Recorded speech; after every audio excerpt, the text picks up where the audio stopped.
Hey, everybody, and welcome back to Inside the Force. Dave Cottingham here with Cody Geiler. How are you, sir? I'm doing good. I'm glad to be here. Glad to talk some Star Wars. May the 4th.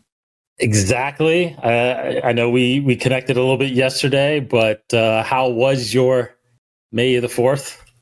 Oh, May the 4th is always a good day. It was a little bit more low key. I feel like, pandemic sort of year, staying at home, but, we had the Bad Batch. So, naturally watched that. Tried to put on some Clone Wars with my son, but he's a little too young to sit and watch something for an extended period, even a 20-minute episode. So we sat there for a little bit, watched it and stuff. But yeah, he's very enthralled by anything Yoda or Baby Yoda, I guess I should say Grogu related. So we've got like a little Grogu shirt for him that we got at Target. Nice. I've got a Baby Yoda shirt, like the child. And so I wore that yesterday. He wore his little shirt and he just like points at it and laughs all the time. So trying to get him to say Yoda as like his third or fourth word, because he can say a few things, but he can't say Yoda yet. Yoda, that'd be awesome. Yeah, May the 4th.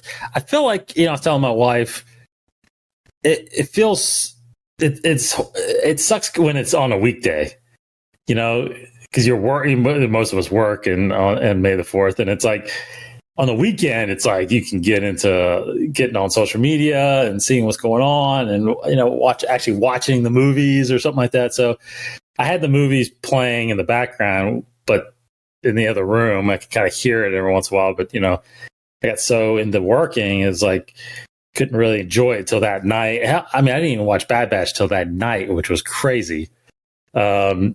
Which we'll get into in this episode. But the thing about it is the May the 4th has, thankfully, and I'm glad now, it has become like when you wake up, I feel like on May the 4th, it feels like a Star Wars holiday. Does it feel like that for you? No, it's not just a different day. Well, and it's like, there's always like people, family members or other friends that know that I'm pretty into Star Wars. Yeah. So like they want to like send like gifts, like of, May the 4th or Star Wars Day. I even had like friends that like don't even live like around here. They're like sending me their like picture of their Star Wars stuff on their little desk, which I assume is their like work from home desk at the moment. Yeah. So it's fun because I feel like it does connect you with even people that you might not always like on a daily basis talk Star Wars with, Right. Yeah. It's just so neat because, my kids, my daughters who are 11 and 6, they get excited about it. They wear Star Wars shirts to school. My wife even wears a Star Wars shirt to school, so it's like, it truly has become, a global holiday. And it's, I'm glad that it's become that, you know what I mean? Like, I know it's easy to say because we do these podcasts every week and there's a ton of Star Wars content that's out there, but it is truly one day where everybody just gets on social and just shares things and puts it out there that, hey, have a great May the 4th. And it's like, go watch Star Wars, go enjoy Star Wars. And I'm glad Lucasfilm has embraced it, ever since Disney's bought them out. It's like they pump it out. I will say I was a little disappointed that we didn't get we got the Bad Batch, but any announcements or any teasers, I was so waiting for something. I have to agree. I mean, I think Star Wars Day, yes, it was fun, and it usually is fun, and it's traditionally been a little bit more of like a celebration. And for a long time, I felt like it was a celebration by fans, and then finally, then Lucasfilm adopted it more and utilized it and marketed it a lot more, which has been great. But last year, we may have been spoiled because, I'm trying to think. So we got the finale of Clone Wars. I believe one of the Mandalorian behind the scenes episodes dropped, if not the beginning of it. And then we had two big announcements, right? We had the Taika Waititi directing a Star Wars movie with the writer attached. And then I think we had the was it the Acolyte? No. Yeah, the Acolyte announcement. I don't know if it was her. It was the director. We didn't have the title yet. Yeah, But it was Lena Heland, I guess, that she was heading a series up. yeah. We found out later it was the Acolyte, but yeah. It was, yeah, we didn't get the title, but we got her. So two pretty big announcements, I would say.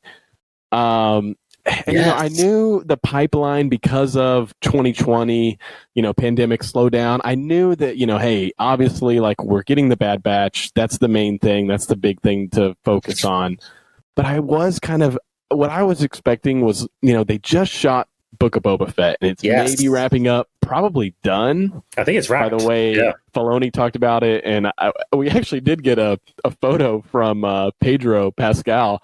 I just don't know if it was current or not. Right. Because there's nothing to be like, hey, this is happening right now. So he might be filming literally right now, and that's like the only bit of tease I feel like we got other than like leaked photos. I think they are filming. But they're sitting on Book of Boba Fett. You know that they've got stills, right? I'm not expecting a trailer, a teaser, footage. That takes time. I get it. But like they did with The Mandalorian when they, started production, people saw, filming happening, sets going up. It's happening with Andor. There's stills going around. There's actually now stills of Diego Luna's Cassian and Shore Troopers and all this stuff. I just think of one of those shows, and Kenobi is probably filming, or they're really close to actually starting rolling, and they're doing production with set building. And I just feel like one of those three shows, they could have just dropped a photo. They've probably done a little screen test with Ewan as Obi-Wan. They've got Boba Fett. We know what Boba Fett looks like. It's not going to spoil anything. Yes. We know what Cassian looks like. It's not going to spoil anything. I think if they had given us one of those, would have just been like, oh, great, okay, something to chew on, something for us to speculate and nitpick and, be excited about. So I do agree. It was a little bit of a disappointment on the news side. I'll tell you what we should have gotten. It would have been nice to get one of those. But did you see the Marvel Phase 4 video? Oh, dude, it was so great. Incredible. Yeah. Give me that. What are we getting? Give me a video that shows me everything we're getting from Disney and from Star Wars in the coming year or two, whatever. I don't care. You don't even have to put dates on it like you did with Marvel. Just put the titles, everything we got for that Investor Day announcement. Put that out there and have, like, I don't know, Yoda's voice narrated, whatever. Just something like that on Star Wars Day would have brought tears to people's eyes. I agree. And I mean, I know that, getting trailers and actual footage of the shows, because the movies, they don't have that for, but they've got the three shows, at least right now, in the works, in production, some of them pretty far into production. You probably could have squeezed out like 5 seconds per Totally. each, Absolutely. Right? Absolutely. Maybe even more. Oh, no. Absolutely. You could have. I mean, you have footage. You can, a couple days of production, you can put a teaser together usually from something like that and some voiceover. We didn't get a lot of footage of that Marvel stuff. Like we did from, what was it? Black Widow, obviously, because that should have been out a year ago. But then you had a couple things from Shang-Chi, but then just a little bit from Eternals, even though that's been wrapped forever. And then we didn't see footage from the other stuff, but just the announcements, just the logos. Give me the logos, like, coming up, like, oh yeah, we're gonna get that. Yeah, we're gonna get that. It just would have been really cool to see that on the Lucasfilm side. But incredible for Marvel. That was incredible. Yeah, you have to wonder. I mean, Disney owning both of them, they obviously have their own leeway and, different people running the studios. But Lucasfilm, I feel like, has been a bit behind some of the times in some of their marketing of their content. Yeah. Maybe not as much on, like, social presence and stuff like that. But, I'm thinking back to Solo in Last Jedi, I think was the one right before Solo. They tend to only market one thing at a time. They're going to have to get away from that at some point. They're going to have overlap with all these 10 shows coming out and movies starting to come out. And I really felt like they were trying to focus everything on the Bad Batch, which is great. Yes. But at some point, you're going to have to overlap. But that's a good point you say, because I feel like with Solo, that was the biggest mistake. I think the biggest mistake was moving it up from December to May.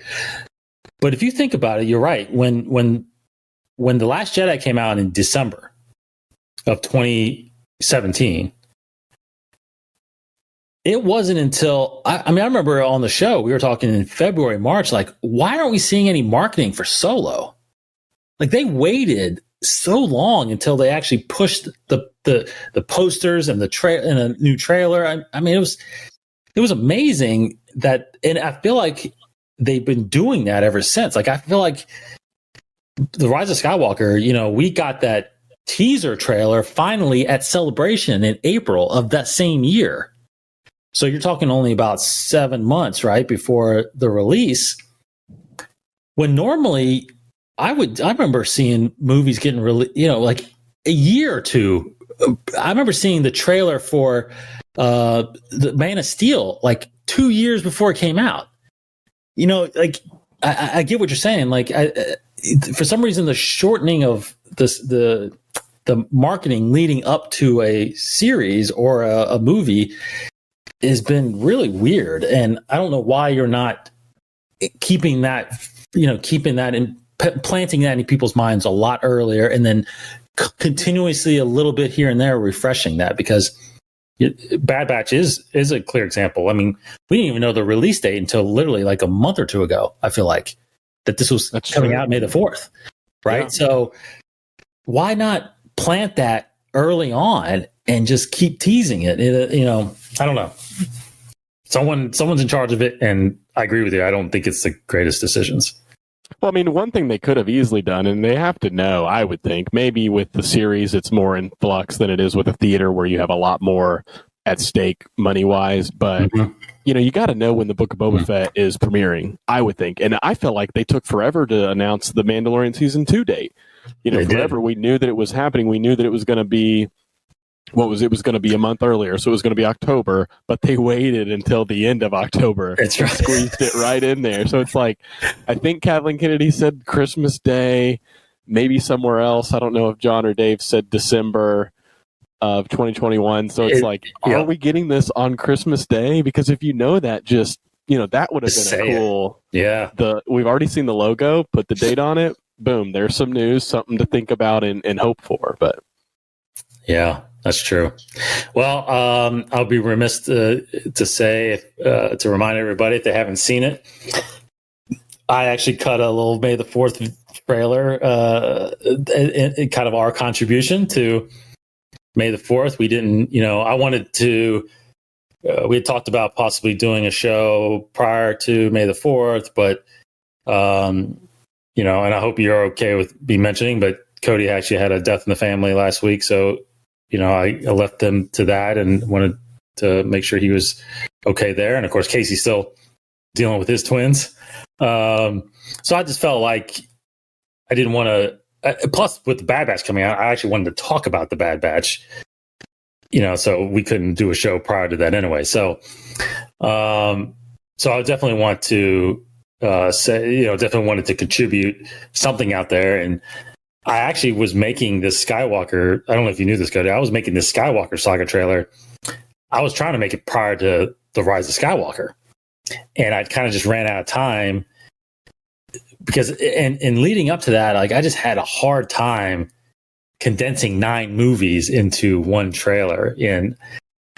But I made some headway, and then a couple weeks ago, I was like, let me see where I was with that. And I looked at it, I'm like, okay, I'm going to try to finish this thing by May the 4th. And I stayed up late May the 3rd getting it done, but I think it turned out well. I think it turned out pretty well. Now, I was going to talk to you about this, so I might as well do it right now real quick.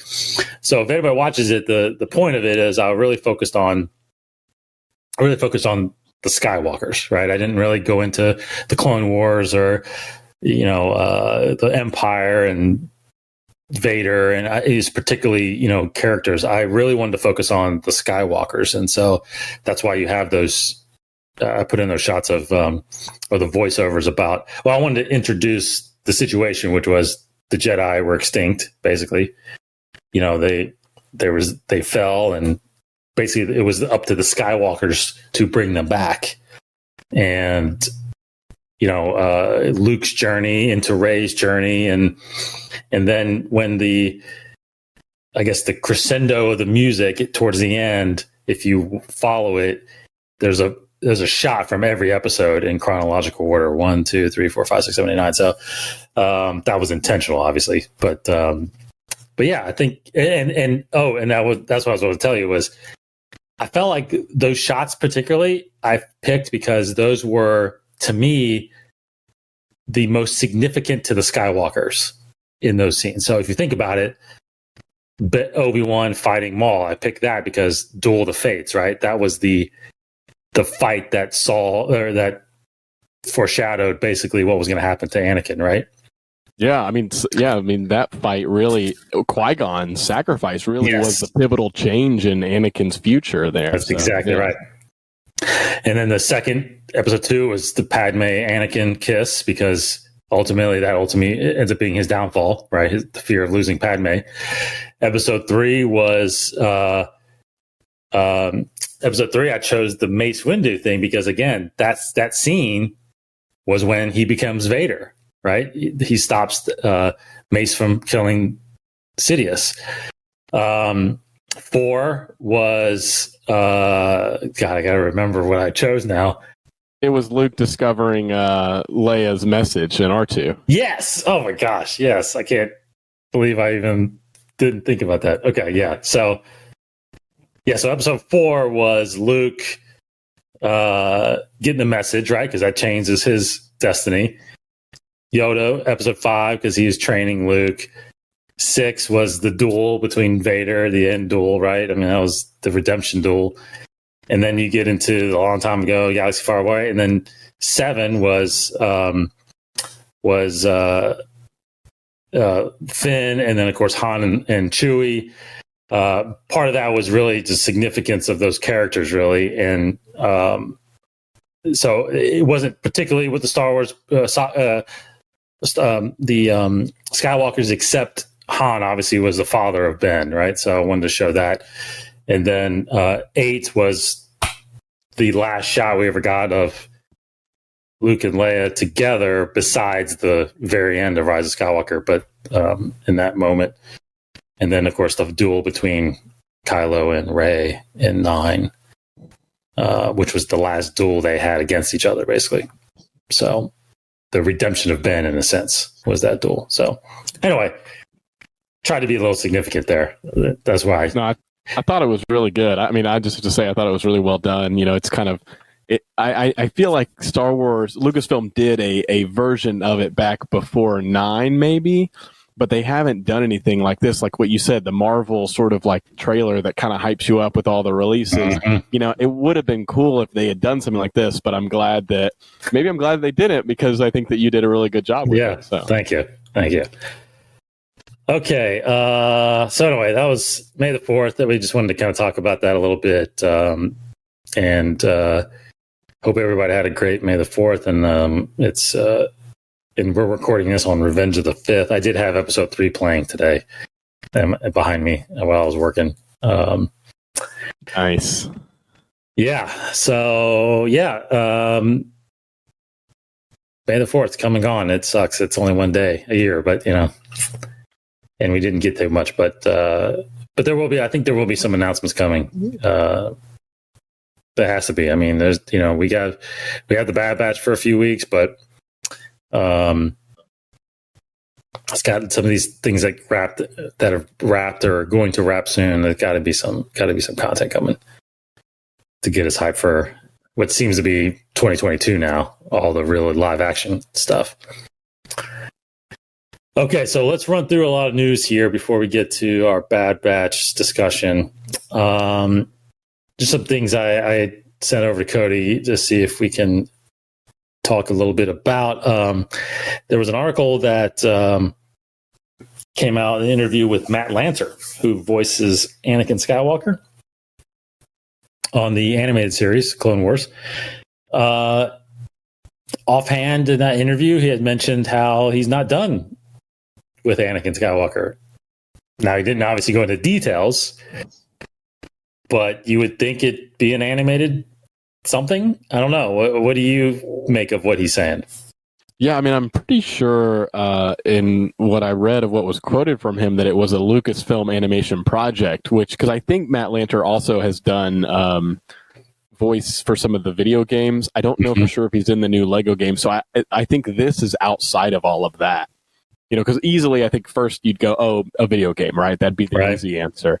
But this sounds like it's something where either they're going to continue from his character from Clone Wars. I thought of, are they going to finish any of those animatics that they've created and like release those? Or could we somehow see a flashback of him in the Bad Batch? There's like all these opportunities that kind of like, come to your mind where it's like, oh, well, they just did a 70-some minute premiere of an animated show. Could they do like a little mini movie of something that's set sometime between 2 and 3, something that we haven't seen before, Star Wars, a new story? Could there be something right before episode 2? Yeah. I don't know. I mean, there's a lot of possibilities with Disney Plus that I didn't feel like used to exist. So I'm excited. I think he's good. And I definitely want to see more. I want to see more from that Clone Wars style animation. I think we can get into it more later with the Bad Batch, but I think they've done a really good job since the finale, like the final season of Clone Wars to now. I'd love to see like a little mini movie of like, Anakin and Obi-Wan, like they could take these comic ideas and turn them into, little mini animated movies. Yeah. And that's funny because I don't know where I saw it because you just reminded me, I didn't have this in the notes. But I think I might have saw this yesterday just on social maybe, but a rumor, somebody mentioning how Lucasfilm is in the process of developing animated movies for Disney Plus, Star Wars animated movies for Disney Plus. Now, maybe that's part of, like you said, maybe that's something that Matt's working on. Maybe they're doing some pre-Clone Wars type stuff, or maybe it's maybe it's a Clone Wars piece that's just a separate movie of another mission or something. I don't know. Again, there was so much Star Wars content, or I'm sorry, Clone Wars content that didn't get into the seasons, right? So maybe they're finishing some of those and releasing them as separate things. That would be pretty cool, especially with the Bad Batch out there. You still have those fans watching stuff like that. But yeah, we've been talking about that on the show for years now, that you don't have to just stick to a series based content for Disney Plus. Why not do individual movies? Because we talked about could this be actually where Rian Johnson's trilogy actually lands? It's just Disney Plus. It's totally possible. Well, and you mentioned the mini movies. I think of one of the companies that does it really well in animated form is a lot of the DC movies. They take a lot of their some of their more popular comic runs and turn those into animated movies. So I would be totally down. And one thing that just came into my mind talking about seeing Anakin again, and something that may have happened during the movies or kind of in that right on the tail of more so Revenge of the Sith era. But you never really see what happens when Anakin is dubbed Darth Vader, and then that point before he goes and fights with Obi-Wan, him in the temple. You see temple stuff from different vantage points, and you see a hologram that Obi-Wan sees of him. But, a lot of people really love the Vader we got in Rogue One, right? The ruthless. We've never really seen Anakin unleashed, where you've got Jedi that are trying to defend the temple. Yes. I think it would be a bit dark, but it would be really interesting if they could dive into something like that. You talking about animated or live action? Animated. Oh, animated. Okay, yeah. Yeah. I mean, live action would be great. So live action. That would be really great, but I feel like animated might make it a little easier, especially, it's a tough subject matter. Anakin going in and, killing the Jedi, basically. Especially kids. Yeah. I mean, some of those kids are young and in there, but that's a good point. Yeah, seeing some of that definitely would be incredible. Anyway, so Matt Lanter, hopefully we'll see him soon as Anakin again. Ewan McGregor doing some interviews for some other projects, was asked about the training going on for Obi-Wan, and he is going through some rigorous lightsaber training apparently. He mentioned how it's a little different now because he's older. He's pushing, I think he just turned 50 actually. And he's not, this isn't 20 years ago when he was doing the Phantom Menace and Attack of Clones and stuff like that. So anyway, I don't know. Lightsaber, you think sounds like he's going to be using his lightsaber. Now, whether or not he's fighting somebody with lightsaber, we know that he's apparently going to be dueling Vader again. But I don't know. You think we're going to get a lot of lightsaber action with Obi-Wan in this? I mean, I think a fair amount. I don't really know, how to quantify, a lot or exactly, but the Inquisitor idea has been teased. I mean, I feel like Deborah Chow mentioned Jedi Hunters. So I feel like some form of a elite clone squad or the clone group that's in Fallen Order mixed with the Inquisitors. What is it? The Purge Troopers. The Purge Troopers, yeah. I feel like Purge Troopers or because they have those shock sticks. I don't know what they're called, to be honest. But those are lightsaber sort of resistant in some way. So we could see a form of that mixed with maybe an Inquisitor fight, and then it all kind of culminates to Obi-Wan versus Vader round 2. Yeah, right. Yes. I agree. I think he's going to be, it sounds like if this is true, then he could be, running for his life this series, not, and it's not that he's actively, I feel like, going out there with his lightsaber picking fights. I think he's defending himself a lot. I think he's to the point where he's maybe discovered or something close to being discovered, and he's got to go do something and get and draw the attention away from Tatooine, where Luke is. So, this is easily still probably on the top of my list as most anticipated. Like I cannot wait for this Obi-Wan show. We wanted this as a movie for so long, and we thought we were getting it as a movie. I'm kind of more excited that it's a show now because it might include a larger cast of characters. And yes, I don't know. I think back to hearing Ewan talk about this reminds me of all the behind the scenes that we got of him and Hayden training for that amazing fight in Revenge of the Sith on Mustafar. Yeah. And just think of like those two guys, their dedication to that, we've gotten some good lightsaber fights in the sequel era, but nothing like that fight, right? Yeah. That extended sequence was so long. They both, you could tell in the behind the scenes stuff, they put so much into it. Yeah. It'd be really great if they come up with a really interesting choreography for another fight that's on caliber with that Mustafar fight. It's just so epic, and they had a lot of different movements involved, and who knows, we could even see another Jedi in this thing. If there's Jedi Hunters. That's right. It might not only be Obi-Wan. There could be somebody else that maybe that's what pulls him away. He put out that, that signal, to tell Jedi what was going on, and maybe one of them finds him and he has to go to them. And, it probably doesn't end well for that Jedi, but it might send him on the run. So, yeah, it's rare. It's rare that, things that you're wanting to see ultimately meet your expectations.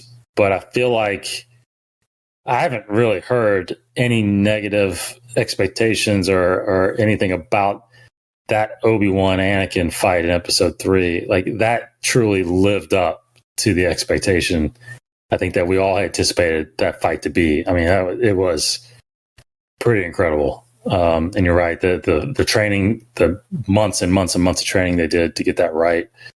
It was just flawless. It was incredible.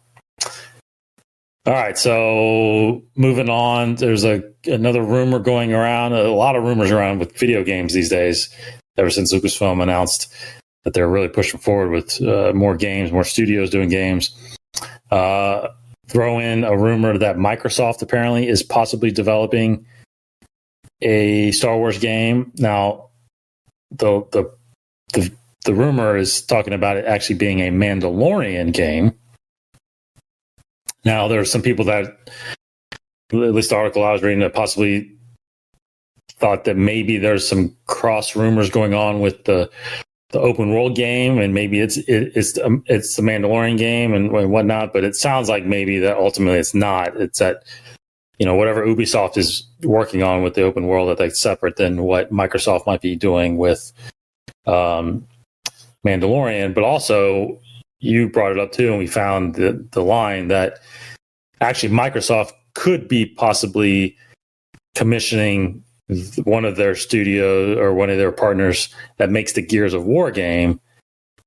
They're actually maybe making a third-person shooter Star Wars game. So I don't know, what are you hearing? Where are you at with some of this stuff? Yeah, I mean, I read those rumors, and first knee jerk was, "Whoa, Microsoft's making another Star Wars game." Wow, that's like a lot of new Star Wars games that are being, announced and rumored. But then I'm like, oh man, I'm a PlayStation fan and I'm a PlayStation owner. So I'm like, okay, the one thing that I played original Xbox, and then 360, and then I had, the PS2, PS3. So I kind of switched back and forth, and then I really just went straight up PS4 and no more Xbox. I tend to like narrative-based single-player story games, which is kind of where PlayStation's bread and butter has been lately. So I feel like if anything's going to get me to maybe go get an Xbox, it's going to be a really fun Star Wars game. And honestly, I'm on the flip side. I'm a Microsoft guy. I have Xbox. It would take a PlayStation-only Star Wars game to make me get a PlayStation. Well, maybe our powers combined, we can play together, share our systems, and be able to play all the games that they're going to be coming out with. But no, I think the Coalition potential rumor sounds interesting. I liked the Gears of War franchise. Mm-hmm. I thought they did a really good job, not only with the gameplay, but the storytelling aspect. Yes. And it's not just like for anybody that's not familiar, it's not just a shooter like Halo, for instance, which is an Xbox franchise. It's not just first person. They have third person. They have different, weapons besides, they've got the gun with the chainsaw on it and things like that. So I feel like stuff like that could work for a bounty hunter type or Mandalorian sort of atmosphere game.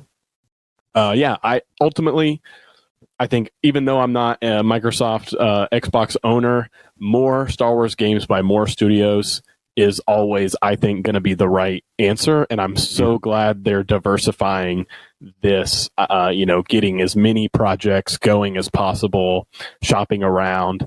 I think there's going to be plenty of creators that can tell and make really interesting Star Wars games, and hopefully get us back to that peak we were in like the mid 2000s, where there's like 3 or 4 Star Wars games coming out in like a single year, and you want to play all of them, Yes.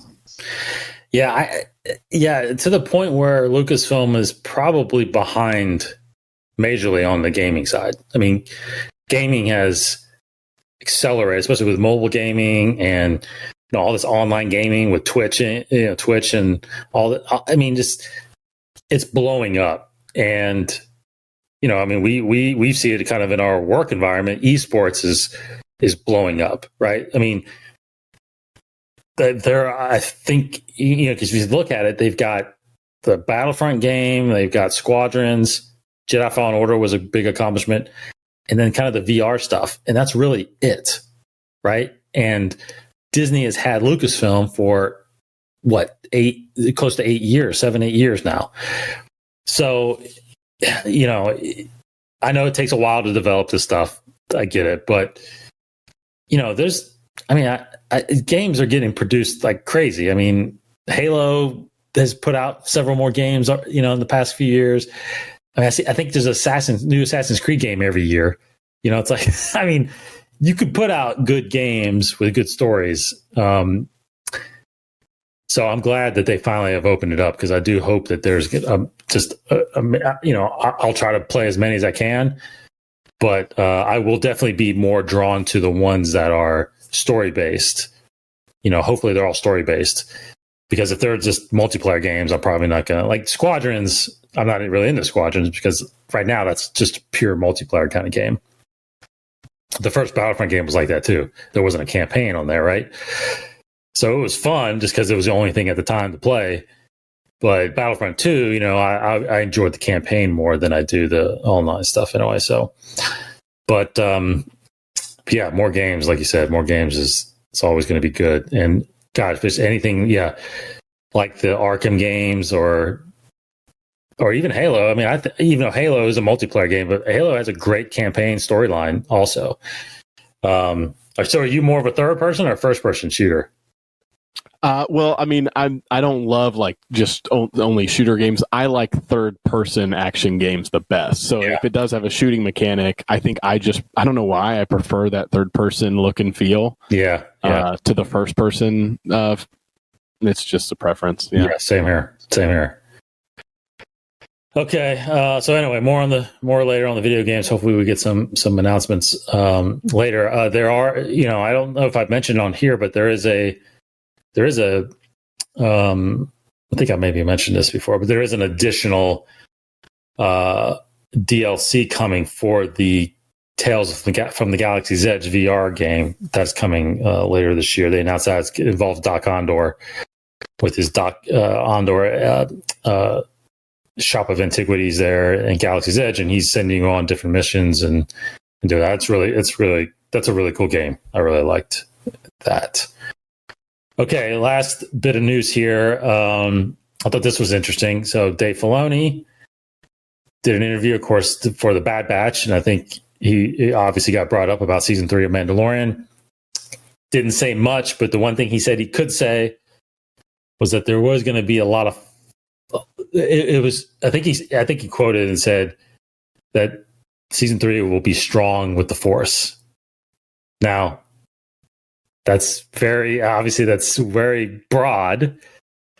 Could mean it's just strong in the Force, meaning that it's just really epic, or does it actually mean that there's going to be a lot more Force aspects in season 3? Where are you thinking? I mean, I feel like in general, it's like a really safe answer, right? It's like, oh, the Force is going to be with it, with the season, with us. That's like a thing that people just say in Star Wars, may the Force be with you. It's like, well wishes or whatever. But, like he always kind of does, there's little sly little hints in some of the way he talked about Clone Wars back in the day. I mean, I think it'd be silly not to include Luke or Grogu again. Wow. I don't know how soon they pop up, but I don't know, because it's like that payoff of Din having to say goodbye to Grogu. It almost kind of wants you to not have the, you don't want season 3, episode 1. Oh, hey, Grogu's back. Yeah. We're getting the band back together. Because then it's like, oh, well, that sad payoff doesn't feel earned. But I could see like a end of the season or something like that, because we'll have to get through all of Boba Fett and then Mandalorian season 3. Maybe at the end we get, like some kind of, like we did with the Boba Fett sort of end credits. Maybe there's like an end credits thing with what Luke and Grogu or Ahsoka is up to. I could see something like that. I think I kind of think that, and we'll definitely get into this with the Bad Batch, but Filoni just has a history of somehow injecting the Force, the aspect of the Force into his stuff, right? I remember when Rebels started. Of course, Clone Wars is easy because the Jedi are involved. But when Rebels started, it was this band of rebels, and you didn't really know until I think we did see it in the trailer or a TV ad that we saw Kanan, build his lightsaber, and the famous line of Callus saying, focus all your firepower on the Jedi, and it was like, oh, that's cool. He's a Jedi. He survived. But you just never expected it to really go where it went, with bringing Ahsoka back and Vader and Maul and the Inquisitor. It's like, wow, there was a lot of aspects of the Force. Of course, Sith holocrons and all this stuff, the Sith Temple. So Jedi temples, whatever. Yoda, was in it. So it's like, and then of course Luke and Grogu and the Mandalorian. Who would have ever guessed Luke Skywalker was going to show up in there, right? So, it's just inevitable, I think, that that something with the Force is going to. Now, I tend to lean definitely that we're not going to see Luke and Grogu again. I think it could be definitely Ahsoka, because there's an Ahsoka series coming, that she could be a little bit more involved in this, as far seeing the crossover more with these series. But also, I think that there could be something else. Like, I think there could be some other aspect. Either I don't know if it's another Jedi. It's probably not another Jedi, but it could be another Force sensitive that comes up or something. I don't know. Well, I mean, the darksaber, you got to think, is going to play a more pivotal role now. Din has it. What is going to be the status of the title of Mandalore, and exploring that kind of goes in a different direction with Mandalorian subculture and history. But the history of the darksaber, where it came from, Tar Vizsla, a Mandalorian with the Force. Not to say that he does, but could Din have latent Force abilities or something that's been suppressed? Any of those options, I think, could come up, and we could see them explore. What are there any other Mandalorians that learned or practiced the Force? That could pop up again. Yes, I do love that a lot. I love that idea a lot. Anyway, we'll have to see. Apparently, season 3 is either beginning production soon or has started production, so we'll see where that goes. Unfortunately, we're not going to get it for a little while still, but it's going to be pretty interesting to see where that goes. Okay, so just some quick upcoming releases on the publication side before we get into our main topic here. On the novel side, you've got The Rising Storm, which is a High Republic novel by Kevin Scott, coming June 29th. Another High Republic novel, Out of the Shadows, July 27th. Ronin, another High Republic novel, October 12th. And then you've got E.K. Johnson's third book about Padme, which is called Queen's Hope, coming November 2nd. And the third Thrawn Ascendancy book, Lesser Evil, hits November 16th. Comic side, big comics month in May, if you guys are following comics. War of the Bounty Hunters, a big crossover. It just started today, May the 5th. The Alpha episode, the Alpha comic came out today. And that's going to be crossing over with all their storylines, Bounty Hunters, Vader, and Star Wars that's out there. I even think Afra gets some of it. But also came out today, the High Republic Adventures #4. Next week, you got a High Republic #5 and Star Wars 13, which is a crossover from War of the Bounty Hunters. May 19th, you've got Star Wars Adventures #5, Bounty Hunters #12.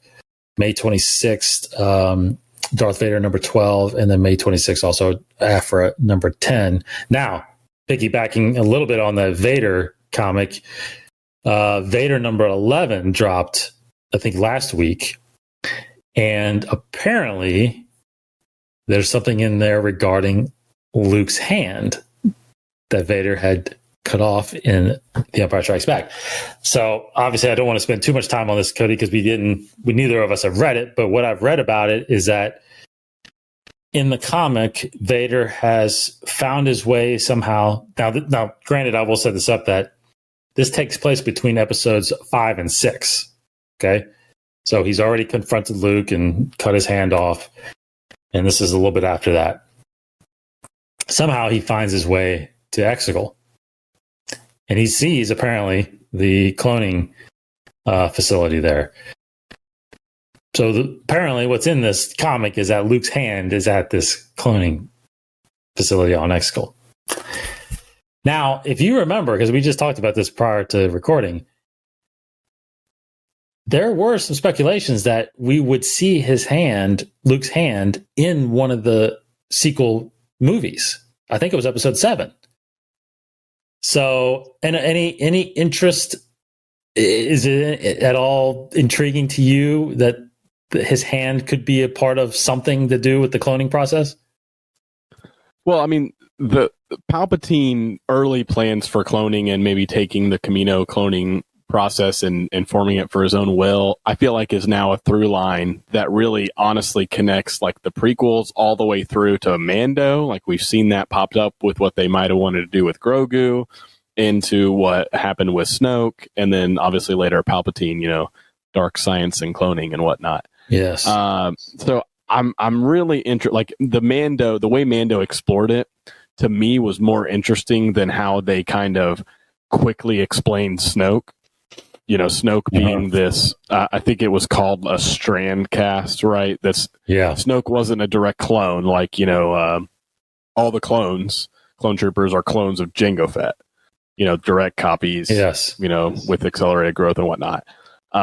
This strand cast is they use different DNA, Palpatine, other DNA, who knows what, midichlorians, whatever. But, cloning a Force sensitive was always, I think, the challenge, or potentially wasn't possible. Mm-hmm. So I don't know. I mean, now it opens up towards like, hey, they could have a clone of Luke. You could see Luke Skywalker again. You actually could. I think there's a EU. It's like a Luke with 2 U's or something. Isn't there like a Luke clone? I don't know. I don't know that quite as well, but I don't know. I think it's interesting. I mean, I think you brought up it opens up the idea of like, was Luke's DNA from this hand used in Snoke's strand cast? Yes. Which then could lead you to further speculate about, was that what gave Palpatine his Force sensitivity? Did it come from Luke, or did it come from Palpatine's essence of, dark side, dark science? And then did that lead to Rey? Is there a connection there? Yeah, because his son, was a successful clone, although he didn't have powers, Force sensitive powers, I guess. So he was just kind of a normal person. But if he had Luke's DNA in him, he kind of was a Skywalker also, which means him and his wife gave birth to Rey, who would then actually have Skywalker blood in her, actually. So that's an interesting concept. And I think you even mentioned before, like, that would have been nice to explore it actually in the movies. Totally. I mean, yeah. Yeah. I mean, this is a question of, did they have this concept or thought when they were making 7, 8, 9, before 9? Or is this something that the comic writer just came up with? Because if it is, it's great, obviously. Or if Luke's hand floating through space was going to be the opening of 7, and they said, okay, we're not doing that, and things in Star Wars get reused all the time, I think it's a great way to reintroduce it. Yes. I don't know. I'm just really interested. Now I'm like, shoot, was the Luke that popped up in The Mandalorian, was he a clone? No way.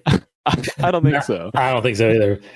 But that is interesting to think of. Like if we had seen Luke's hand in Episode 7, now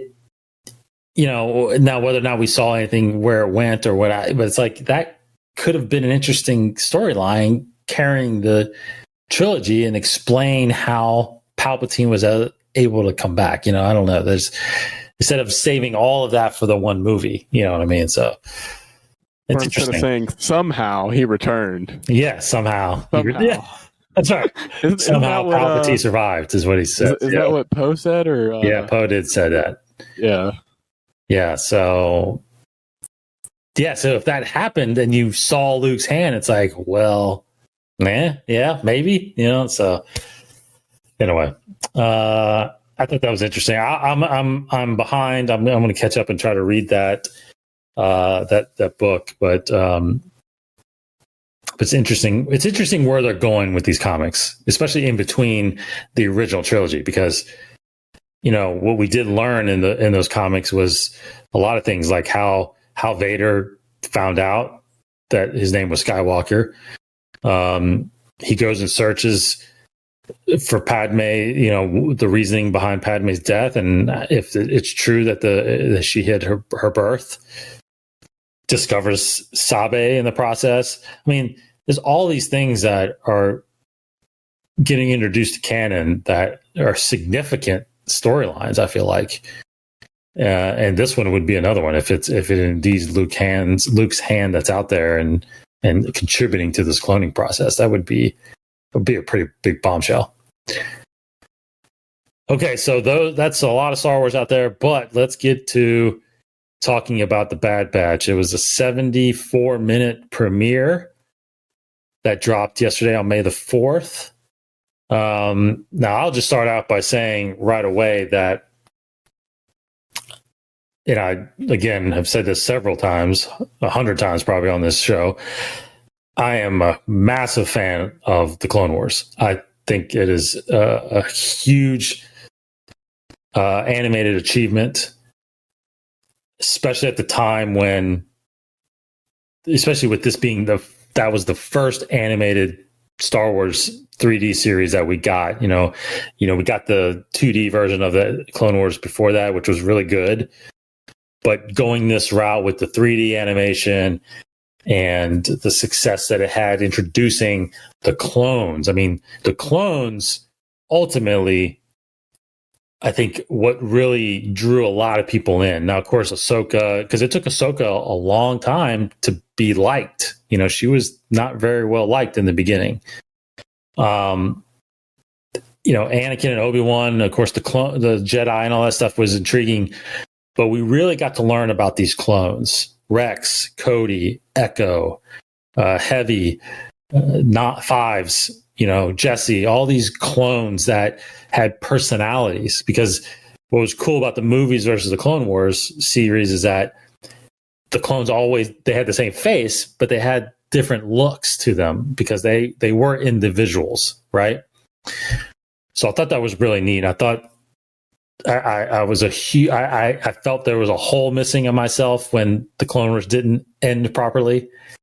And we finally got that last season, even though I do feel like it's completed, but there's still a lot of story that was left on the shelf that we didn't see, which I wish we would have. Now, I do believe wholeheartedly that the Bad Batch is his way of trying to bring some of those stories back. I truly think that some of those stories that we didn't get finished, especially Boba Fett's, I feel like that's going to come in the Bad Batch.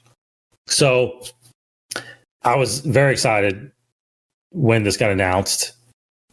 More and more excited as I started seeing the trailers and stuff like that. And I'll just say that I was, because I know we're going to kind of go into deep dive here a little bit, but I was very happy with how this premiered. It went in different directions. Now, I will say, well, I'll just say spoilers just in case we do mention something, even though I don't think we'll get too deep into it but I think that there were storylines that kind of get introduced in this that I didn't expect. Because I had in my mind that it was going to go a certain way, and even though there were some things that came to fruition that I thought, but ultimately, I think it set up a great storyline this season with what it's doing. I think I know what it's trying to do. So, and if it is, then I really can't wait to see what happens. But overall, I was pretty impressed with it. So, Cody, what was your overall impression? Yeah, I mean, I think this is something that when it was announced, I was a little bit like, oh, okay, the Bad Batch. Yeah, we saw them in like an episode or two. Okay, it was more of a we'll see. It's Star Wars. I like Star Wars animation. I'm going to watch it, of course. Yes. And then, they released trailers, and it was kind of a bit of what so the trailers really have given us what we expected, right? Mm-hmm. The Bad Batch, this A-Team style, extension of the Clone Wars. But I was pleasantly surprised as well by some of how they chose to begin the whole series. Yes. Right? It's the Clone Wars title does it that little fade away, turns into the Bad Batch, and you're like, oh, this is the Clone Wars Part 2. Yes. And I have also been a big fan of the Clone Wars. Watched it for a long time. Didn't always watch it week to week, back when it was on Cartoon Network, but enjoyed it nonetheless. And then the animation, the level of detail and quality, I feel like, I mean, the last season of the Clone Wars last year was great and phenomenal, and I preferred this style over like the style of Rebels and some other things. I just feel like, there's little details where it's like, not to, I mean, I don't know how deep we're going spoilers here, but like the snow on trees and things like that in certain scenes, and you're just like, wow, really blown away. I think they also get away with a lot because there's a lot of clones, a lot of troopers with helmets on. You can make those look really, really nice and have less faces to animate. Just a little thing that I just kind of picked up on and noticed. I'm like, oh yeah, I bet it's a lot easier not to do a lot of faces. Yes. In the beginning of this, especially, to focus on a lot of clones. But no, I was very, very surprised at how it picks up right where the Clone Wars is, right where basically where the last season left off, and we're hitting right at Order 66. And so that was a cool surprise to see, because like I was wanting stuff like that, and I think we'll probably dive in a little bit more. But I'm liking it a lot so far, and interested to see where they take it now. Absolutely. Yeah, so the first part of this, when it opens, like you said, Order 66, we've now seen several different points of view from Order 66. At first, forever, all we got was what we saw in the movies, Episode 3, right? And I think Episode 3, we witnessed several Jedi getting killed. We see Ki-Adi-Mundi getting killed. We see Plo Koon getting shot down. We see Aya Sakura getting shot on Felucia. Of course, Yoda, who survives. Obi-Wan, who survives. We see Anakin going in, taking his 501st into the temple and stuff like that. So I think those are the only ones. Oh, we saw, I think, God, I could be wrong, but I think it's Ali Gallia that gets shot down on the speeder. But we see several of those points of view. But then later on, we get in Jedi Fallen Order, we get Cal Kestis's version of what happened in Order 66. We get Kanan's version in his comic.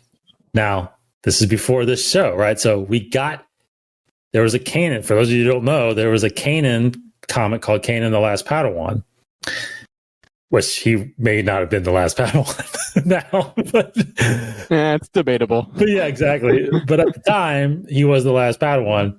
And it's a 12-issue series. There's only 2 volumes.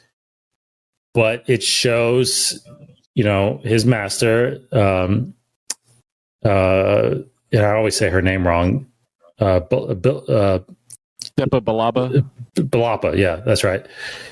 And it shows them on it is Collar now. It's the same planet, but it's a different storyline that happens with Order 66 in that comic than it does in the show. And then, of course, we get Order 66 with the last season of Clone Wars, which, again, is a different take on what's in the novel of Ahsoka and the Siege of Mandalore. So we are seeing how the movies or the TV shows kind of out-trump what's in the publications as far as canon, which is fine. I mean, at some point, you just have to go with it, right? You have to just live with it. But those are 2 pretty significant characters, Kanan and Ahsoka, where you are changing their canon, right, of the publication. So I don't know how much you want to discuss that. Are you bothered by that at all? I'm not bothered by it, and to be honest, I'm seeing it play out, and I'm like, oh my goodness, that's Kanan, because it's Caleb Doom at the time, and I was not expecting it happening. They kept that a secret, and I'm glad that I didn't know. Well, actually, what's crazy is that you remember they were in season 7 of the Clone Wars. They were a hologram around that. Oh yeah, we saw Kanan. Okay. We saw Kanan or Caleb. So we should have known that they animated those characters. We should have seen the writing, but and I thought, okay, Order 66, what Jedi are we gonna pick up with, or who are we gonna see?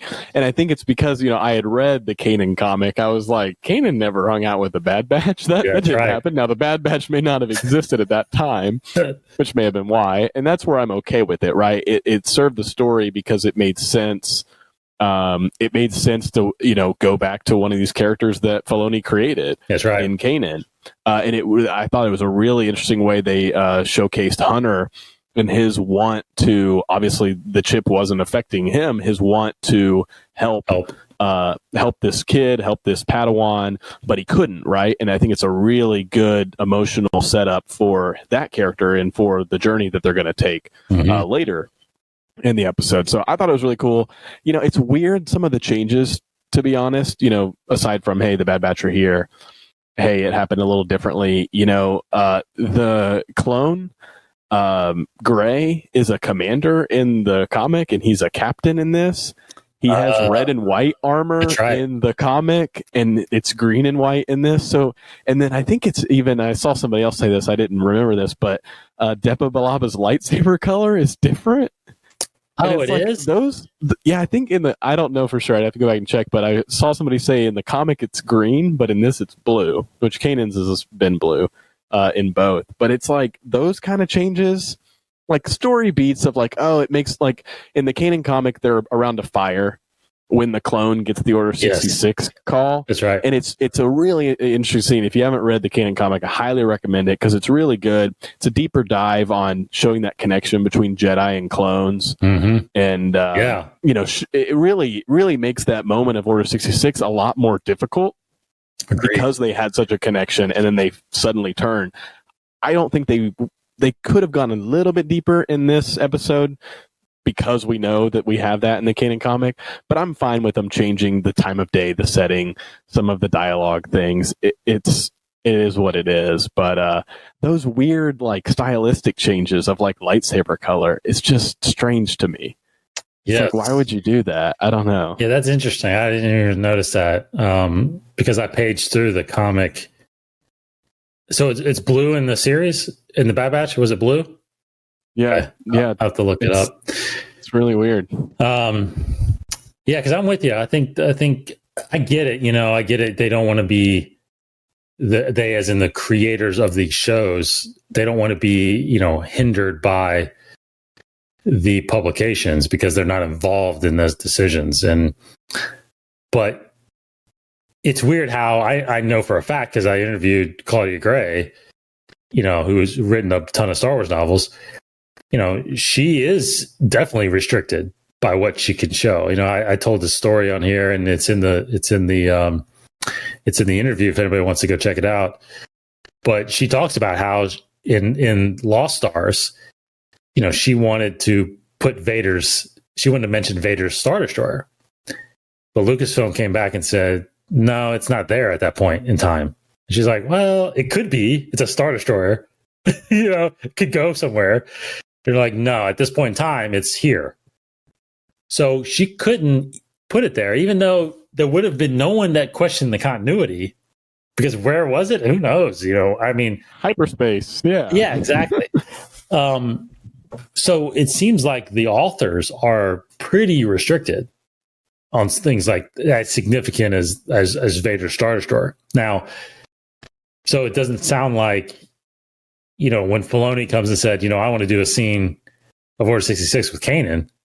Oh, well, we already did a comic about that, so you can't do that. No one's going to tell Filoni that he can't do it. Well, he created Kanan, so it's like, wait a minute. I created Kanan, so in my head, this is what Kanan was doing. That's interesting to know. That's interesting to wonder if he was involved in the comic at all. I kind of think because of this, no. I think you're right. Did a good job, but like Kanan in the comic, he actually fights the clones a little bit with Bilaba for a minute. Like he's kind of frozen, he's kind of shocked for a moment, and she has to like get him back in. But he does fight the clones that he knew, and then she tells him to run. So similar, things happen, which that's why at the end of the day it doesn't really bother me. But there are little things like that where it's like, there must not have been a lot of cross communication with Filoni in this comic, or Filoni just has that level of being like, nope, I want to do this. And it's almost like George, where it's like, oh, okay, George, you change something from a book? Yeah. I know. I definitely think he's at that level. I mean, I don't think anyone's telling him he can't do anything. But I also think he's conscious. I think he's trying to be conscious of continuity. I don't think he's intentionally, obviously, trying to rewrite canon, but that is a pretty significant change. I mean, it's very similar again to the Ahsoka novel, which tells a different story about how she fought Like in that novel, she actually never literally fights Darth Maul. Like she traps him in ray shields and captures him. In the Clone Wars, we got this epic battle, and dude, we all want that, and we all know now that was canon. So, the storyline and the novel is not canon anymore. But so it's like you could easily, I guess, in a sense, you could just take this scene, put this in your mind as canon, and then just skip that part of the comic, and then continue on like the normal storyline, because the rest of it, I'm sure, is still canon, right? I mean, I'm sure how he goes into hiding and all the stuff that happens in that book takes the name of Kanan and all that stuff. So it's just, but you're right. I when you're reading that comic, you're definitely emotionally invested in that character, because you obviously know him from Rebels. And I want to say, I need to look this up, because I want to say, didn't he talk about it in an episode of Rebels? Did he talk about Order 66? I thought he. I think he mentions his master at some point, and I thought he mentioned why he has that experience with the clones. That's why he hates the clones so much, and that's why he didn't like Rex. When he saw him and all that stuff. Yeah. For some reason, there was some discussion. I haven't seen Rebels in a long time, but that's. But you get that. At least I remember when I read this comic, I'm like, you understand why he feels that way towards clones, because he survived it firsthand. Well, and there's a whole nother level in the comics, not to take too much of a tangent, but one of the clones, I think it's actually Gray. I think it really is, has a second thought about their Order 66, and almost kind of like has an argument with the other clone. While Kanan's like getting away, and basically allows Kanan to get away because he's second guessing, the order they've been given. So I don't know, really interesting stuff that almost kind of tees up what we could see in Bad Batch. I mean, we've seen it with the Bad Batch, but other clones, right? How many other chips could have malfunctioned, right? All those chips probably didn't work properly. Maybe all the regular ones, as they call them, the regs. Mm-hmm. The chips just worked good, but maybe there's higher level clone officers or other ones that like Rex fought it off for a moment before Order 66, like he's trying to hold back his blaster when he's there with Ahsoka. So there's got to be other clones that didn't want to do the order, and I think that would be really cool if they pull nuggets like that from the comic and have it happen in a slightly different way. Yeah. And it makes you wonder why that difference happens. Like why Rex hesitated, but like Commander Cody didn't. He just shot right at Obi-Wan right when he got the order. It's like he's just a cold-blooded clone. But that is interesting, and I did love that part of Hunter. Like I actually really. I didn't really care much for Hunter at all in the Bad Batch season 7 storyline. Like he's a good leader, and he was, but you really got his compassion in this, not just for the kid and Kanan or Caleb at the time, and then of course Omega, but I mean he felt more. He actually just felt more of a leader to the Bad Batch than I felt like he did in the other series, So I really liked that part of him. I really got drawn to him a lot in this, with the way he addressed his team, with the way he addressed the situations, with the way he handled the kid and Omega. It's like, I don't know. He really truly feels like he's going to be the lead of this series.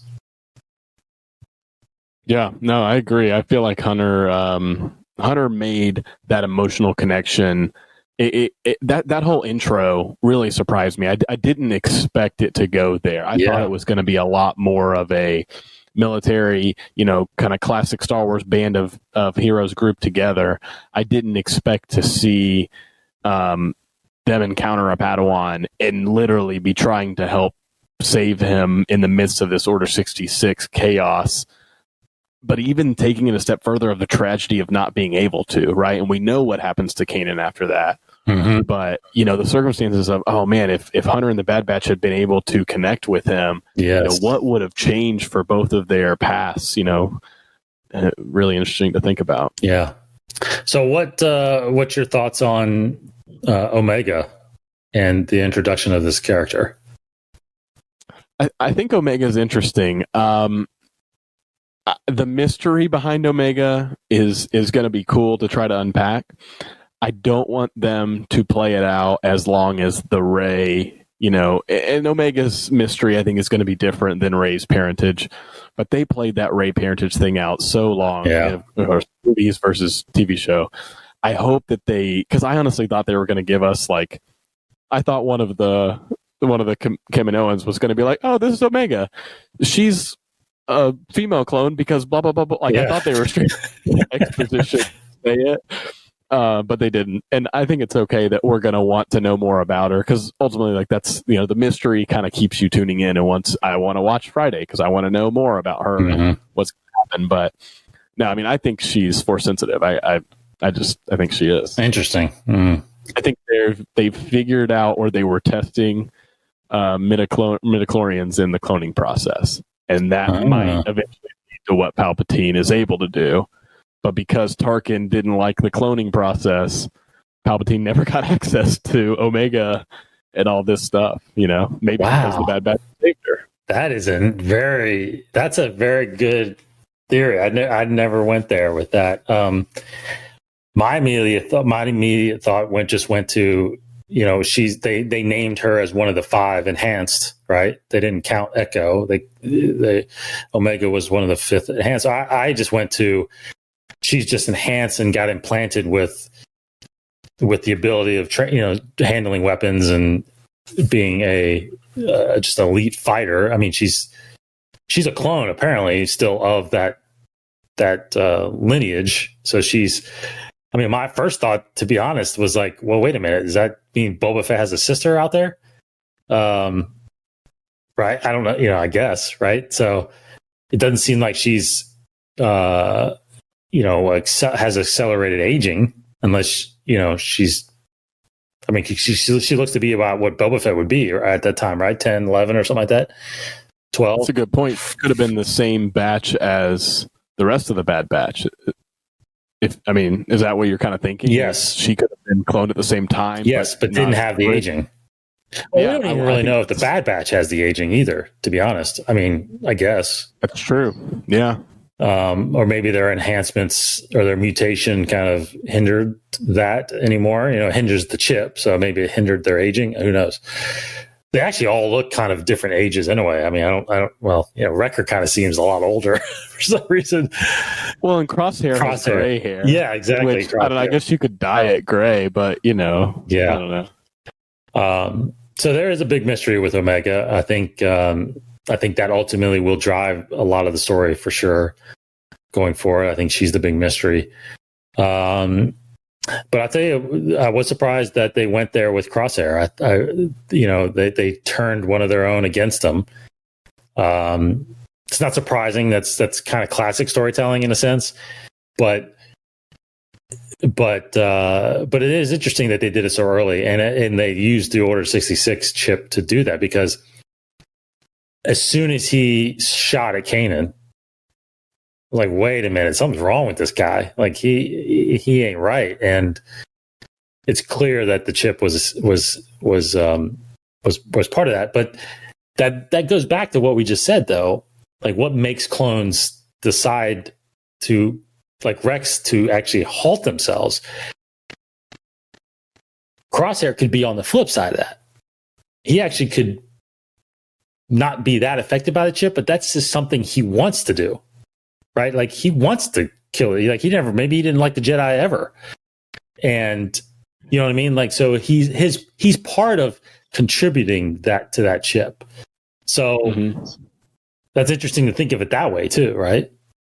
It shows the individuality of the clones for sure, right? Because some can, use more willpower or have a more of a connection with the Jedi, and some, like you said, might despise a Jedi for whatever reason, or I don't think his chip was really completely activated until they got a hold of him, and he was just wanting to follow orders because it was an order, right? He was just military, doing what he was told to do. No, I think it's a great addition to the show.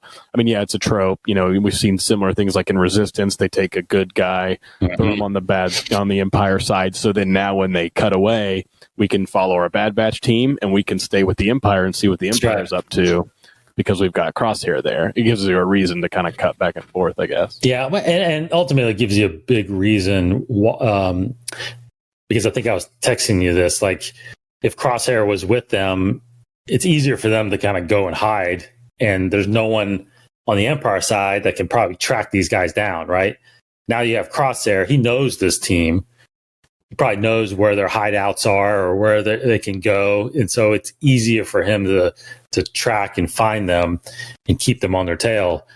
So I think that's a big part of it. But also, of course, the emotional side of it. Like, how do you go against your brother, right? And totally. I think they're going to want to figure out how to, figure out the chips. But I think they're going to want to get him back. Yes.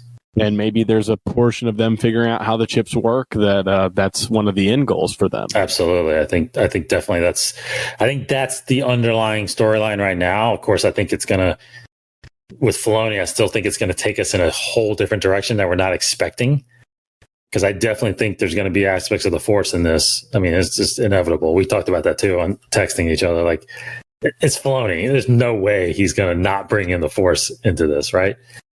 Yeah, I have a lot of trust in him and his process. I feel like, the Mandalorian to me feels very similar in its beats so far. Like, you've got like an older, more rugged, hunter who has this compassion for this young person in Omega.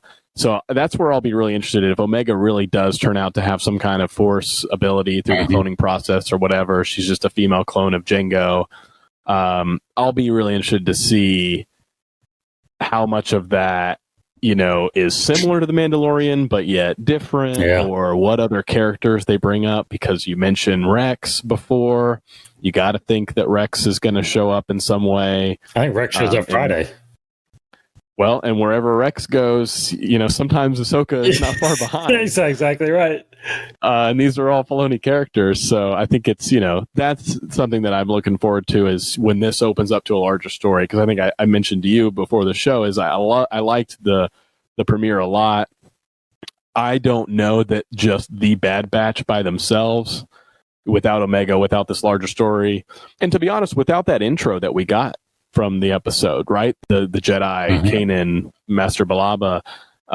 That was surprising, but surprising in a really good way because it connected it to the larger Star Wars story. It showed Jedi and aspects of the Force. And, I think that's what helps make some of these things successful. Well, it's just amazing because I think it really, truly takes a Star Wars fan, not only a great creator like Filoni, but a Star Wars fan, the Star Wars fan in him to, I mean, look what he's doing. He's building his own Filoni-verse, right? All these shows are connecting in a way, right? Now you truly have, you had that connection with Rebels and Clone Wars when you had Ahsoka obviously show up in both, and you had Maul kind of, his storyline gets finished from there, right? But, those were characters from the Clone Wars.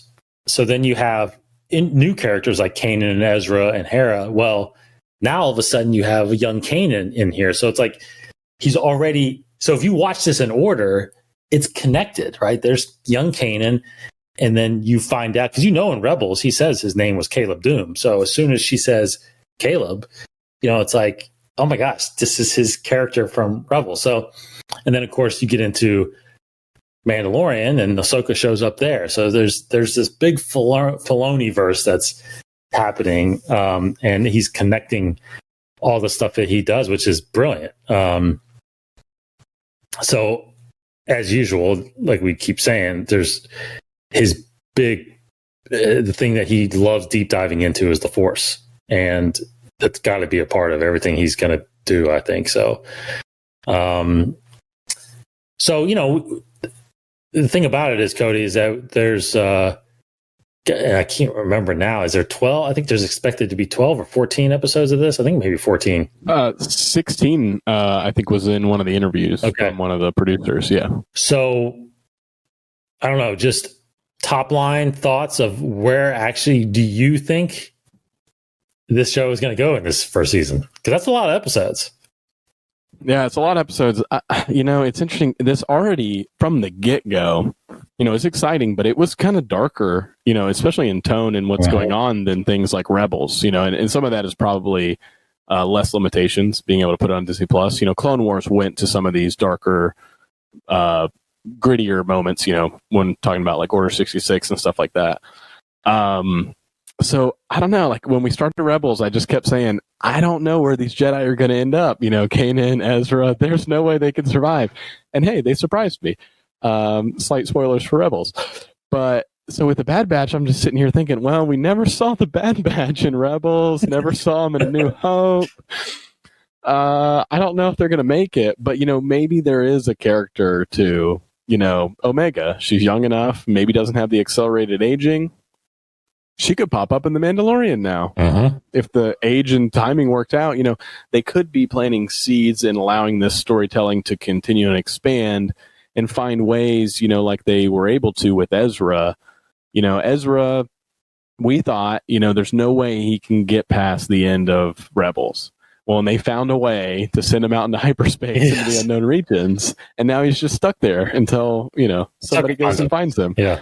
So, I mean, there's just, you never say never, and there's so many ways they could go around that, right? The Bad Batch could have to go do something that pulls them away, and maybe they're, a big enough force, but small enough characters that, like Rex, they were a part of the rebellion, Like, when you got Luke and Han and all them, you're not going to be focusing on what Hunter and them are doing during the rebellion. So maybe they joined up, That's very interesting. I just had a thought that I doubt they'll go there because I don't think he's involved. I don't think Filoni's involved in the show, but could one of the Bad Batch show up in Obi-Wan or something like that? Like go the other way, or not the other way, but bring them in live action somehow. That would be pretty neat. But I don't think they're going to go. I don't think they're going to go that route. But it is, yeah, and that's been always the discussion I've always had with characters like that in between the movies. It's like,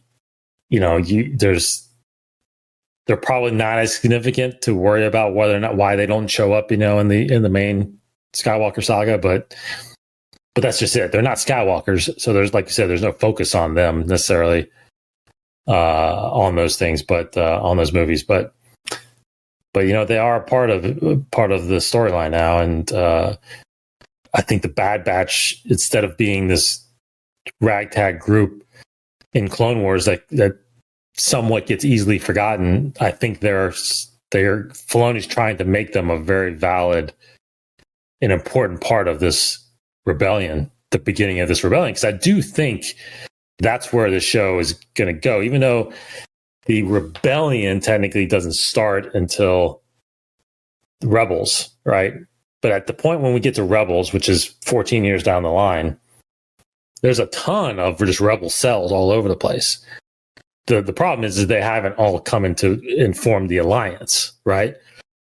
So this could definitely be the beginning of seeing those cells. Now, what I do like too is we're also seeing the transition from the Republic to the Empire, and that is something we definitely have not seen or know about at all. Even in the comics that take place around this time, there's a Vader comic that happens right after Episode 3. You don't really get into the whole weeds about the Empire. It's really about Vader. So this is interesting to see what they do with the clones, how Tarkin decides this, goes into why they chose to go into, hiring just normal people to become stormtroopers. It's funny, the Kamonian even said it, like, they're not as accurate or as skilled, Do you realize? Yeah, they kind of tee up the fact that stormtroopers can't hit the broadside of a barn. Yeah, I thought that was. I think that's hilarious. And I don't get Tarkin's disdain for the clones, but no, I think you were really getting into where I think the show's going, which is the start of the rebellion, but in, the seeds of the rebellion, the rebel cells. You mentioned Obi-Wan earlier, but now that you mentioned all these rebel cells, I'm thinking, timeline I'm not 100% on, but Cassian, I don't know how long it's going to span for, how many seasons. You think about Fulcrum, really early stages of the rebellion. The Bad Batch could have been integral with starting one of these first rebel cells, yes, and working with one of the early Fulcrums. This that's is like exactly more, right. Spy behind the scenes, trying to run and hide, but still rebelling against the Empire. So Yeah, I'd love it if it goes that route. yes, and I do think that I think it will. I think I think we're going to see Mon Mothma. I think we're going to see Bail Organa. I think we're going to see those early stages of like you said, Fulcrum and starting to figure out. And I love if this happens, but I do love the idea that Hunter and the Bad Batch still have this loyalty to the Jedi. Like, I think that is very incredible point because, as you know, with Order 66, they all believe the Jedi are traitors and the enemy. Interesting to see a group of clones that still have that loyalty, like Rex, right? I think Rex has that loyalty, and what they do with it, which is somehow trying to help build this rebellion to defy the Empire and hopefully bring the Jedi back. So that's an interesting storyline, and I think it's interesting to put this around a group like the Bad Batch to headline this because, and I'll just say this, my last thing I'll say about it, to be honestly, and it's really changed the way, not changed, I should say that, because I've always held Filoni at a very high regard. But what I loved even more about him was back in that first season of The Gallery, right? The behind the scenes when he was sitting around with the filmmakers. And remember, he told that story about episode 1 and the Duel of the Fates. And then he concluded that whole discussion saying, ultimately Star Wars is about family. It's about hope.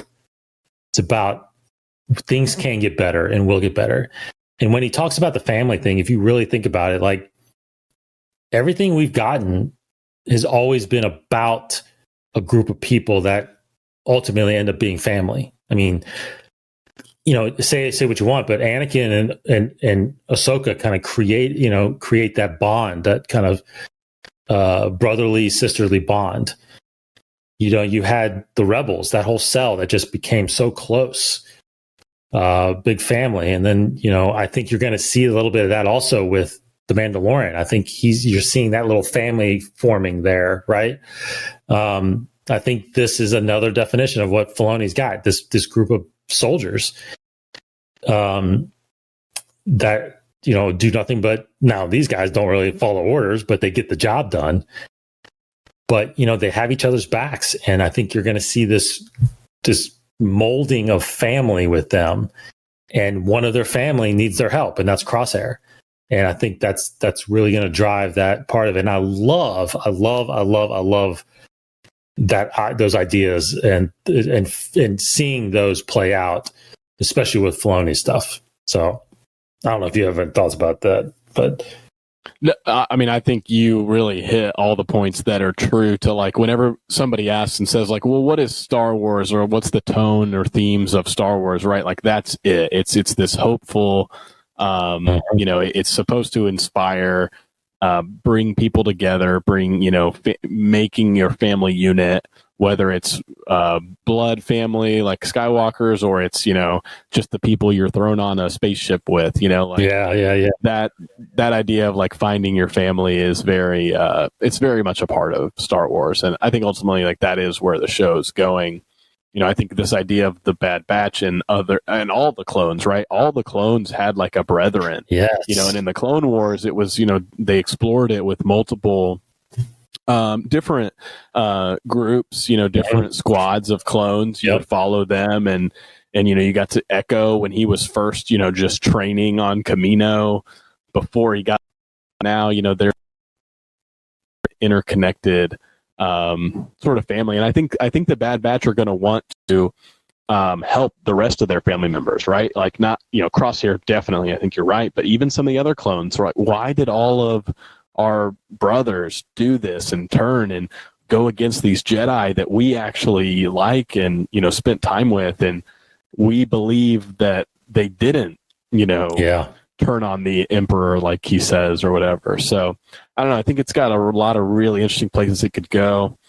There's one last thing I thought of as a potential, and it's in an Aftermath book, and I can't remember which one, but there's a sort of last stand of some of the remaining Jedi. So this is like right after Order 66, but obviously before we get into some of those later years. I think it was like there's like a mountain area where like the last clone troopers, basically went and took out some of the remaining Jedi that came. They all, like, some of them grouped together. Yeah. So, outside of people like Kanan and Cal, the ones that survived and, stayed hidden and on their own, I don't know. I think it'd be really interesting to see if the Bad Batch are involved in that sort of last stand. It's only barely mentioned in a book, but that's the kind of thing they could bring from book to animation, and they could even slightly change the events if they wanted to.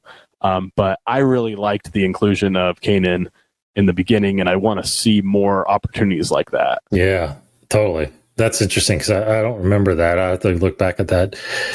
But that is, that is definitely interesting to see in all aspects of what the Jedi went through. I mean, that's, there were several hundred Jedis when this happened. So there's a ton of stories there that you can go down. So, all right. Well, I mean, any last thoughts? I mean, I know I'm sure we'll talk about it as we go. I mean, this is a lot longer episode than I anticipated, but hey, it's a big premiere, a big discussion. So, but the Bad Batch, we are getting another episode this Friday. So and then they will be coming out every Friday from then on. So we will be back next week to discuss that and all the other news that's surrounding Star Wars. Of course, I got to mention that. Proud to mention that the Mandalore podcast that I co-host with my buddy Martin Donison over there, we will be covering the Bad Batch since the Mandalorian obviously is on hiatus right now. So we are going to be diving into deep dives into the episodes, even more so than what me and Cody did. But Martin's got a good layout for how we do that show. So if you want to go check out that's the Mandalore podcast. We'll be covering the Bad Batch every week there. But of course, come back here and go to our YouTube channel if you want to get more content from us. We've got some council sessions out there. Got some more in the can that's coming out soon. Beyond the Saga, Han and I will be doing some more comics and novels there. In fact, we had just mentioned we are going to cover the Kanan comic because of what we just witnessed in the Bad Batch. So we're going to talk about that. I'm going to reread it because you got me thinking again because I haven't read it since it came out. I want to go back and see the differences and really dive into how that affects that storyline a little bit and that character. So we'll be covering that too. So, all right. Thanks, Cody, for sticking with me this hour and a half. Yeah, man. Yeah, always a pleasure. It's a good Star Wars May the 4th day week. Yes, Revenge of the 5th, and it's always a good time talking Star Wars with you. That's awesome. All right, thanks everybody. Hope everybody does have a great rest of the week, rest of your Star Wars week. Have a great week. We will be back next week. For Cody Geiler. See you, everybody. I'm David Cottingham. Take care. May the Force be with you.